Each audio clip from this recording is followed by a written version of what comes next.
अस्सलाम वालेकुम जी। मैं ਤੁਹਾਡਾ ਮੇਜ਼ਬਾਨ ਡਾਕਟਰ ਇਫਤਖਾਰ ਐਨੀਮਲ ਪੁਆਇੰਟ ਆਰਫ ਵਾਲੇ ਤੋਂ ਐਨੀਮਲ ਪੁਆਇੰਟ ਆਰਫ ਵਾਲੇ ਤੋਂ ਅੱਗੇ ਰੋਜ਼ ਤੁਹਾਨੂੰ ਜਾਨਵਰ ਹੀ ਦਿਖਾਈਦੇ ਨੇ, ਲੇਕਿਨ ਅੱਜ ਤੁਹਾਨੂੰ ਮਕਈ ਦੀ ਸੈਲਜ ਦਿਖਾਉਣੀ ਹੈ ਜਿਹੜੀ ਤੂੜੀ ਦੀ ਜਗ੍ਹਾ ਤੇ ਇਸਤੇਮਾਲ ਹੁੰਦੀ ਹੈ ਤੇ ਤੂੜੀ ਦੀ ਥਾਂ ਤੇ ਇਹ ਸੈਲਜ ਇਸਤੇਮਾਲ ਕਰਦੇ ਨੇ।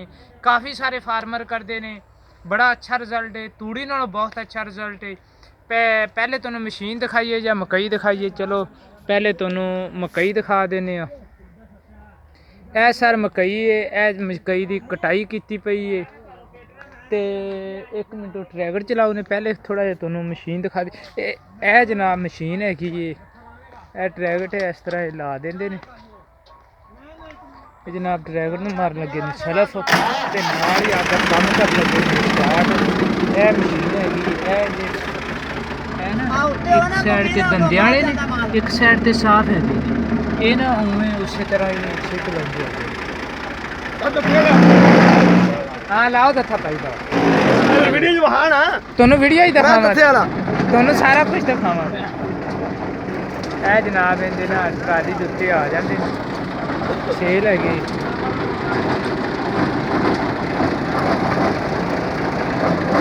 ये जनाब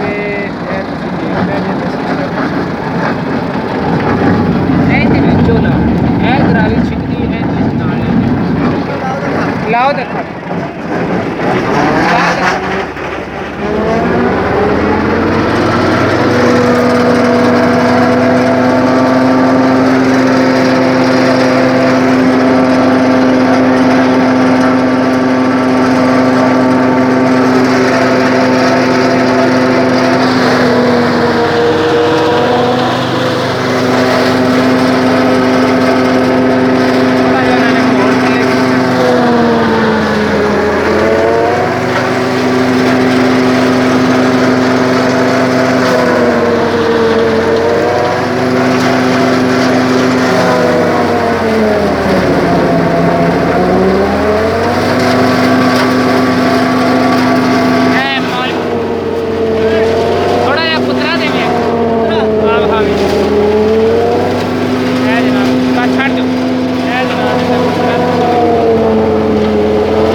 रुपये 80 रुपये माणे पै जाती है।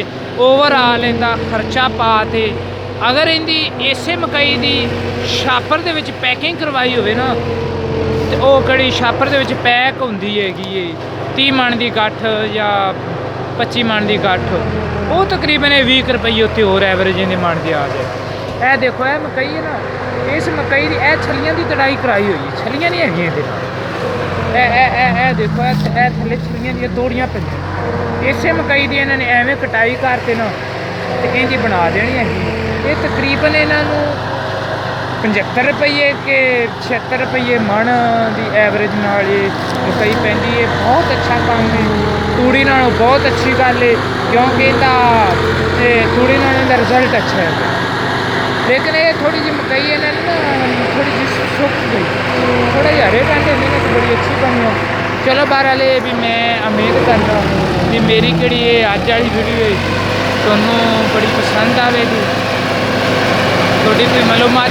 ਹਾਂ, ਜੇ ਅਗਰ ਕੋਈ ਬੰਦਾ ਮੁੱਲ ਖਰੀਦਣਾ ਚਾਹਵੇ, ਜਿਹੜੇ ਮਸ਼ੀਨ ਵਾਲੇ ਨੇ ਮੁੱਲ ਵੀ ਦਿੰਦੇ ਨੇ, ਲੇਕਿਨ ਉਹ ਸ਼ਾਪਰਾਂ ਦੇ ਵਿੱਚ ਪੈਕਿੰਗ ਦੇ ਵਿੱਚ ਦਿੰਦੇ ਨੇ। ਤਕਰੀਬਨ ਇਹ ਦੇਵਣ ਤੇ ਤੁਹਾਨੂੰ 120 ਰੁਪਏ ਮਾਲ, 100 ਰੁਪਏ ਇਹਨਾਂ ਨੂੰ ਆਪ ਨੂੰ ਪੈ। ਚਲੋ ਜੀ।